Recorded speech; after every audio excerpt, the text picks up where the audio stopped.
ไปมันนี่มาเบิ่งคนยาโมเลยพี่น้องเนี่ยเอาเลยบาราบาห้องเองนี่ไปเบิ่งกันนี่บุ้งหรือว่าน้องที่สวรรค์สะโอนาตาลแกงโคตรหากินนี่พี่น้องบุ้งนี่เป็นธรรมศาสตร์ในน้ำแห้งนี่ก็ขุดลุมแล้วก็มาสาหรือว่าปลามันมีโยนไปมันก็ลงมาโยนมากดพี่น้องเนี่ยนี่ตามธรรมศาสตร์มันว้าวเราได้อยู่วันนี้พี่น้องเนี่ยงูก็คือว่าปลาตัวที่มันอันนั้นเนี่ยมันไปบ่หลอดมึงถึงเขางูมาสิโอ้มองไปเลย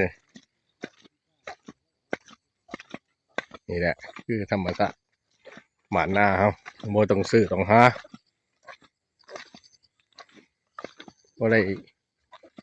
นั่นมันมีเงินเดือนแต่บ่ได้ซื้อโอ้เอามาแล้วมาเลยโอ้แจ็คโตมานี่ว่ามาเสียวก็ข่อยฮะโอ้น้องใหญ่เลยนี่โอ้มาจะคล้องเลยนี่โอ้ผมตัวเองก็เหลือ2 ตัวเอง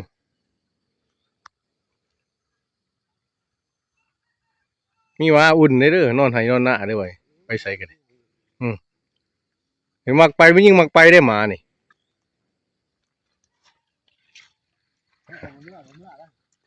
มันเฝ้าอยู่หันเนาะโอ้มึงเลยไง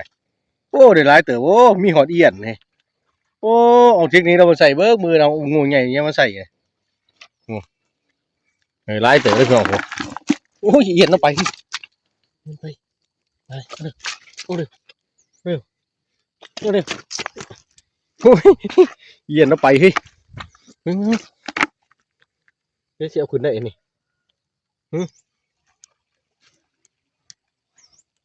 เอาเร็วนี่เอียนเราไปเด่นดองเลยโอ้ยหมดอะไรเดือดเลยบ่มีถือคนปลาปากผมบ่โอ้ยกับเอียนเฮ้ยถือมายังโอ้ยเนาะนี่เอาเทคนิคเราไปนั่นเด้อ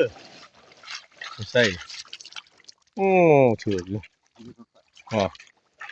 อ้2 โมง 2 โมง 3พอได้โมง 2เนาะโอ้ในเรื่องเงี้ยสินะงูข่อยมาขาตัวหนึ่งประมาณนี้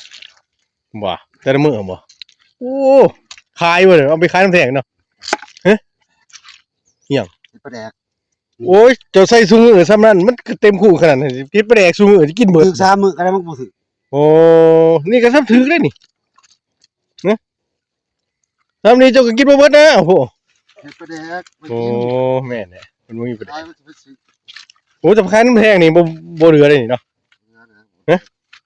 ไปเบิดเลยผมน้ำแข็งเขาซื้อนี่ดิโอ้นี่ระดับเกือบ200,000มั้งไอ้เนี่ยงูนี่คุณก็เคยซื้อใช้ราคา60-70 พันนี่กูมี3-4 ดางแต่ว่างูหน่อย2งูใหญ่2โอ้พอไปพอมาอยู่หรอกเอางูใหญ่ลูกกลางสั่นงูน้อยจะอยู่ริมโลดฮะโอ้บ่เบิ่งมื้อแรกก่อนเนาะเล่นก่อนอ๋อเทคนิคจากเจ้าว่าบ่ให้มันถมละงูบ่ได้เทคนิคมาจากไสใส่มันถมละงูป้าซื้อมันลอยจักเทิงเองบ่สังเกตว่ามันลอยข่อยบ่ฮู้ได้นี่มันเป็นสิบ่ได้กินเนาะกินอ๋องูอีกตัวนึงมันยังใหม่โอ้ยใหม่ให้คักเด้อมึงซื้อบางยานี่ซื้อบางต้นปีนี่สิหยิบนี่ดีบ่โอ้ยคุ้มอยู่ดอกแต่จะซื้อกินในซุมื้อโอ้ยบ่ได้บ่คุ้มหรอกบ่ไปซื้อบ่ได้กินบ่คุ้มนี่เดี๋ยวบ่ได้กินบ่คุ้มบ่ได้แพงแต่บ่แพงคุ้มโอ้ยพอไปพอมาอยู่แล้วบ่ดอกนี่มีสิได้รับพี่ลูกบ่พี่บ่ต้องของมาใส่ลูกครับของโอ้บ่ น่ะเดียลังงูระดับเขาบอกว่าให้มันเลี้ยนางงูถ้าบ่เลี้ยนางงูมันหาทางออกเนาะนึงเลยอย่าให้กดมันขาดโอ้นี่ขาดเป็นหูหนึงหูหนามเท่าไหร่ก่อนมาใส่ก็สังเกตกดมันกวดเบิ่งก่อนเนาะคือว่าแหละตัวเองเทคนิคบ่มีอ๋อเขาจะเอาเฮ้อโอ้ยหมาคักเนาะหมานี่เนาะบ่เมื่อเนาะเห็นอาตู้เนามาหาหยังเลาะแท่งหนูหรือว่าเนี่ยเนาไล่อยู่ไดฮะว่าเอียนเถอะเมาสั่นโอ้นี่หนูเริ่มมันเลยออกแล้วนี่หน้ามันสิพี่น้องเอ้ยหนูเริ่มออกนะจะได้กะฝากกดไลค์กดแชร์เด้อครับผมว่าหน้าพี่น้องปองไปนี่คนยามมองพี่น้องได้พอแล้วเสาอยู่วันนี้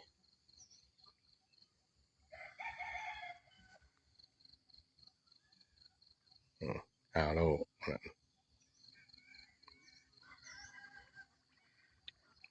จะได้กะฝากกดไลค์กดแชร์เด้อพี่น้องปองไปทำบ่วันหน้าชีวิตแบบบ้านๆใส่พอได้กินหากับพอได้กินบ่หากับบ่ได้กินได้พี่น้องได้ก็ฝากกดไลค์กดแชร์ฝากติดตามทั้งแฟนเพจกับข้ามมูท้องอินทาง YouTube Channel กับข้ามมูบ้านหน้าพี่น้องฝากกดไลค์กดแชร์กันนะคลิปนี้ก็ใส่เข้ามาสบายดี